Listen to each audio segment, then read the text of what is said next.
कि कबीर परमात्मा का पंजा सिर पर रखोगे यानी उसकी शरण में रहोगे तो तुम्हारे ऊपर यम के दूत कभी अटैक नहीं कर सकते और तुम्हारा कुल का कुल पार हो जाएगा, उद्धार हो जाएगा सबका। अपने आत्माओं, एक तो आप देखना हमारे इस कबीर परमात्मा के इस दास के माध्यम से जो शरण में आए परिवार है, उनके छोटे छोटे बच्चों से लेकर और बूढ़े तक की क्रिया देखना। छोटे छोटे बच्चे पूरा मंगलाचरण याद किए हुए हैं, परमात्मा की वाणी बोलते फिरते हैं। बूढ़े बूढ़े भी भगवान की महिमा का गुणगान करते हैं, फालतू बातें नहीं करते किसी से। तो अब उनके जो अब संतान होने लग रही है, हमारे जो 10-10, 15-15 वर्ष से उपदेशी है, अब उनके घर में जो हंस बेटा या बेटी जन्म ले रहे हैं, वो तो वो पुण्यात्मारी हैं जो परमात्मा के सटोक में इस ब्रह्मांड में रखी हुई थी और जिनको अब जन्म देना था इस समय। और वो इतने पुण्यकर्मी पुण्यात्मा, उनको गर्भ में भक्ति मिलने लग रही। माता के गर्भ से ये सत भक्ति सत ज्ञान वो लेकर के साथ उतरते हैं, नीचे आते। और एक अन्य संतों की इनका देखो आप, ये दूसरे राधा स्वामी धन धन सतगुरु, इनका कोई ज्ञान नहीं, इनके पास कोई ऐसी परमात्मा की मुखारबिंद से उतरित वाणी नहीं। उस शिवदयाल भूत बना बैठा बुक्की में बोल रहे, इनका धन धन सतगुरु सच्चा सौदा और राधा स्वामी इन सब का मुखिया जो इनका प्रवर्तक है शिवदयाल जी, गलत साधना करके झूठा गुरु था वो। गरीबदास जी कहते हैं सतगुरु पुरुष कबीर हैं ये चारों युग प्रमाण, चारों युग प्रमाण है इनका। और ये झूठे गुरु अमर गे हो गए भूत मसान, ये शमशान घाट पर भूत बने आने सारे। ये प्रमाण आपके सामने आपको सैकड़ों बार दिखाया है। शिवदयाल जी जो राधा स्वामी पंथ का प्रवर्तक है, जो भारतवर्ष में सबसे ज़्यादा संख्या को बर्बाद करके चला गया, वो खुद भूत बन के अपनी शिष्या बुक्की में बढ़ के वो कापीवर रोटी खावे, और सतलोक के लक्षण है उसके गए हुए। तो कहने का भाव ये है, जब तक हम सतगुरु शरण में नहीं आते हमारी या दुर्गति होती है। कबीर साहब कहते हैं सतयुग में सत सुकृत कै टेरा, त्रेता नाम मुनींद्र मेरा, द्वापर में करुणा में कहाया, कलयुग नाम कबीर धराया। चारों युग में संत पुकारे, कूक कहा हम हेल रे, हीरे माणिक मोती बरसे, ये जग चुगता ढेल रे। कहते हैं सतगुरु पुरुष कबीर की कोई ना चल है गैल, गैल माने मार्ग, उस पंथ पर उस गैल में उस मार्ग में कोई नहीं चलता जो बिना पंथ पग धरत है। यानी जैसे विहंगम मार्ग होता है पक्षी वाला मार्ग, एक तो पपील मार्ग होता, पपील यानी चींटी, चींटी किसी वृक्ष पर चढ़ती है तो नीचे से शुरू करती है, जड़ से चढ़ती चढ़ती टहनी के चाहे शिखर में भी पहुंच जावा। और पक्षी क्या करता है, एक वृक्ष से उड़ा दूसरे पर जा बैठा 1 सेकंड में, इसको विहंग मार्ग कहते हैं। तो ये परमात्मा कबीर साहब के बारे में गरीबदास जी बता रहे हैं कि सतगुरु पुरुष कबीर की कोई भी उस मार्ग पर नहीं चल रहा है और उसके ना चलने से उन्हें कुछ प्राप्ति नहीं हो रही है। कैसे? लख लख योजन उड़त हैं ये सुर नर मुनिजन संत, ऊंचा धाम कबीर का कोई न पावे अंत। कहते हैं ऋषि सुर नर मुनिजन समाधिस्थ होकर के लाखों किलोमीटर तक, लख लख योजन, 1 योजन 12 किलोमीटर के लगभग होता है, तो इनको 12-12 लाख किलोमीटर ऊपर तक इनकी समाधि चली जाती है। लेकिन उस कबीर साहब के धाम तक ये इस विधि से जा नहीं सकते। वो परमात्मा की जो विधि है, मार्ग है, उससे ही वहाँ जाया जाता है।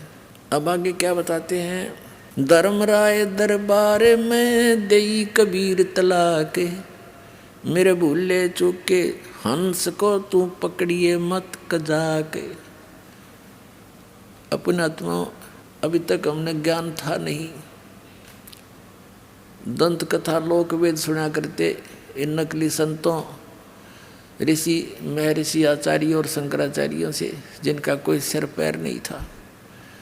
आपको तो पता नहीं, दास को तो इसका खूब बिटर एक्सपीरियंस हो रहा है और गहराई से सबके इतिहास पढ़ लिए, सदग्रंथ पढ़े, फिर इन महापुरुषों के अनुभव पढ़े। गीता आसपास भी नहीं, इन सदग्रंथों के इनके अनुभव और उन महापुरुषों के अनुभव पढ़े जिन्हें भगवान मिला, जिन्होंने भगवान मिले और जिन्होंने जो अपना अनुभव बताया वो आज सदग्रंथों में मिले। तो इससे सिद्ध हो गया कि जो इन सदग्रंथों से और इन परमात्मा प्राप्त महापुरुषों के वचनों से जिनका अनुभव नहीं मिलता, वो यूजलेस मन गढ़ंत दंत कथा, वो कति व्यर्थ है।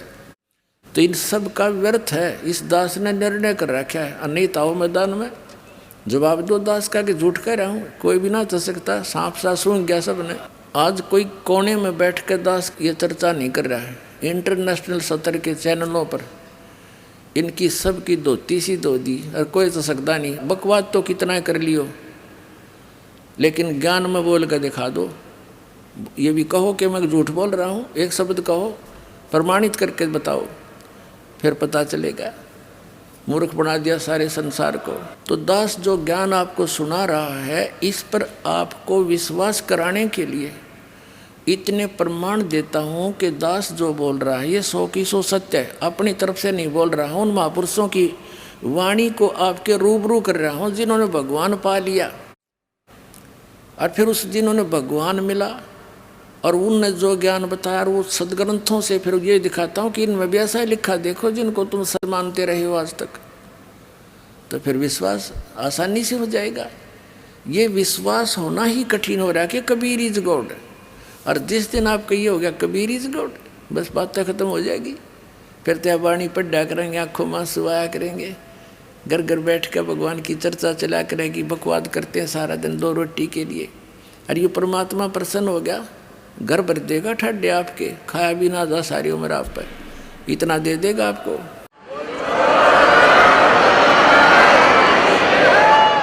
जिस माया के लिए सारा दिन कर्म बिगाड़े, हम धक्के खाते फिरे, 100 झूठ बोले और फिर भी पूरा ना पटता। तो ये परमात्मा सब कुछ कर सकता है। आपको कथा सुनाएंगे धीरे धीरे, क्योंकि इतना लंबा सिलेबस है इस परमात्मा का। 1 वर्ष में तो एक ही प्रमाण का नंबर आता है। धीरे धीरे सारे सुनाएंगे। CD ले जाया करो, पुस्तक छाप रखी भक्ता इन न पढ़ा करो। तो ये सारा कुछ मिला कर अपना कंप्लीट कोर्स करो। जैसे बच्चा 14-15 वर्ष पढ़ता है 2 रोटी के लिए, वो अभी मिले तो मिले, ना तो न्यू के न्यू। और इसने पढ़ के देखो, इसमें लगाओ थोड़ा समय। एक सम्मन नाम का मनियार था, गरीब सा, और उसका एक पुत्र था सेऊ, पत्नी थी नेकी। उनने ज्ञान सुना, परमात्मा पर विश्वास हुआ। इतने गरीब थे कि हैंड टू माउथ थे और विश्वास भगवान पर जबरदस्त था। अब कथा सुनानी पड़ेगी इसलिए कि आपका दिल डटे कि ये वो परमात्मा है, लेकिन आपको देगा उस समय अपनी राहत जब उसके प्राप्त करने योग्य आप हो जाओगे, तब वो पूरा आपके ठाठ कर देगा। अब थोड़ी कथा सुनाता हूँ, फिर ये बाद में परमात्मा की वाणी सुनाऊंगा। प्रसंग थोड़ा सा ये बीच में आ गया कि ये भगवान आपको विश्वास रखना। जैसे परमात्मा कहते हैं, राज्य रमता राम की रजा धरे जो शीस, दास गरीब दरस परस्तिस बैठे जगदीश। आपने परमात्मा की शरण मिली है, आप उसकी रजा में राजी रहना, जैसे भी वो रखे ऐसे ही रहना। कुछ दिन विश्वास करके चलना इस दाता पर, और फिर देखना। कहते नुक्ते ऊपर रिझ जाएगा रे, और करोड़ कर्म जल जाए तुम्हारे। नुक्ते ऊपर रिझ जाएगा। इससे पहले थोड़ी सी कथा और सुनाता हूँ। एक हमारा भक्त है, वो ट्रांसपोर्ट का काम करता है। उसके पिताजी ने दीक्षा ली, रिटायर्ड थे वो मिलिट्री से, बड़े सच्चे आत्मा के आदमी थे। इस दास की सन 1996 में नाम लिया और बड़ी दृढ़ता से लगे। पहले वो दूसरे और पंथों उसे नाम कहीं से नहीं ले रखा था, जैसे हमारे इस क्षेत्र में विशेषकर रोहतक जिले में महर्षि दानंद की ज़्यादा छाप थी, उससे भी प्रभावित थे, पर इस ज्ञान से वो काफ़ी एकदम बदल गए। फिर उन्होंने अपने बच्चों से, उसका लड़का जो पूना रहता था उससे कहा, बेटा मैं नाम ले लिया, तुम भी ले लो। वो मानना नहीं। अब पिताजी तो बहका लिया है, इसके पास थोड़ी बहुत या पैसे दिखे हैं, कोई लुटेरा इन लूट लेगा। बच्चा उसकी मानना, निर्बाप बच्चे की कुकरबाना आँखें देख रहा, सारी बात सुन रहा। कहने का भाव ये है कि वो बच्चे नहीं माने। कुदरती उसने 2 पाठ रखवा रखे थे अपने दोनों पोतों के उपलक्ष्य में। उसकी उस दौरान मृत्यु होगी, क्षणों मृत्यु होगी। तो मृत्यु के समय उनके संकल्प किए हुए पाठों को कराना मजबूरी बन गई बच्चों की। तो उस समय उसने वो ज्ञान सुनना पड़ गया, मजबूरी होगी उसकी। अब कहते हैं सोचल सीधर मैं करूँ अपने जन के काज। तो उस लड़के ने परमात्मा का ज्ञान सुना। पहले तो बिल्कुल विपरीत विचार रखता था, तुरंत बदल गया, पूरे परिवार को दीक्षा दिलवा दी। उसके पास 1-2 गाड़ी थी उस टाइम। दीक्षा लेकर वो चला गया। सीडी हमारी कैसेट बना रखी थी पहले हमने, ये वो ले गया सारी। उसने सारा कुछ सुना, बहुत अच्छी तरह दृढ़ता से उसको समझ में आ गया, सारा ज्ञान कंप्लीट दृढ़ हो गया। उस दौरान क्या हुआ कि उनकी एक गाड़ी एक्सीडेंट हो गई और उसका गलती से किसी कारण से वो इंश्योरेंस एक ही दिन आगा पीछा हो गया था। तो वो उस टाइम इस शरीर की कीमत थी 80-90 हज़ार रुपये की हानि उसको होगी।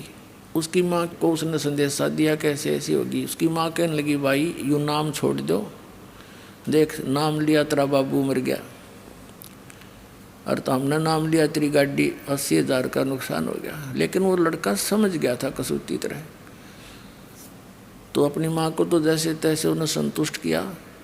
फिर वो बताओ था बाद में, कहने लगा, जी मैंने तो हाथ फैला के ये कहा था, परमात्मा अपनी शरण से दूर ना करना, चाहे भीख मंगवा लियो, आपका दास रहे आपकी शरण में। नो कहता, जी मैं तो उस दिन के बाद और आज तक उस परमात्मा ने ऐसी रजा बख्श रखी उस बच्चे पे, सैकड़ों की संख्या में तो गाड़ी दे दी, और उसका दान धर्म की पूरी नीत आज तक ज्यों की त्यों है। तो परमात्मा कहते हैं, नुक्ते ऊपर रिझा गारे, करोड़ कर्म जल जा तुम्हारे। वो नुक्ता था, जब फेल हो जाता तो ख़त्म था, वो तो वे लिया था और गणा हो जाता। और उस नुक्ते पर नूराजी हो सा भगवान, जो रिझे जगदीश, फिर देखना ठाठ थरे सब क्या है। और फिर इस माया की अपन जरूरत भी नहीं है, लेकिन ये इतनी दे देगा, संगवाई नहीं जाएगी आप पर। फिर इसको पा करके विचलित मत हो जाना, ये विष समझ लेना, ये माया आवश्यकता से अधिक कर पे नहीं रहनी चाहिए। और जब मालिक साथ रहा, परमात्मा कहते हैं, कल्पे कारण कौन है कर सेवा नहीं काम, मन इच्छा फल दूंगा जब पड़े मेरे ते काम। तो